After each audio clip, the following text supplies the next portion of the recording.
যারা সব সময় আস্তাগফিরুল্লাহ পড়ে তাদের রিজিকের কোনো টেনশন হয় না, রিজিক নিয়ে তাদের আর কোনো চিন্তা থাকে না।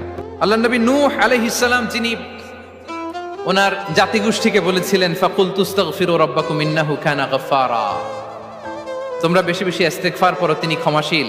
ইস্তেগফার করলে কি হবে? ইউরসিলিস সামাআ আলাইকুম মিদরারা, রহমতের বৃষ্টি বর্ষণ হবে, তোমাদের জমিগুলো উর্বর হবে।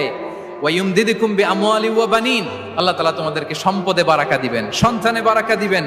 ওয়া ইয়াজআল লাকুম জান্নাতিন ওয়া ইয়াজআল লাকুম আনহারা, তোমাদের ফসল ক্ষেতগুলো সবুজ শ্যামল হয়ে ভরপুর হবে, তোমাদের রিজিকে বারাকা নেমে আসবে। তাহলে আমরা যেন বেশি বেশি ইস্তেগফার করি।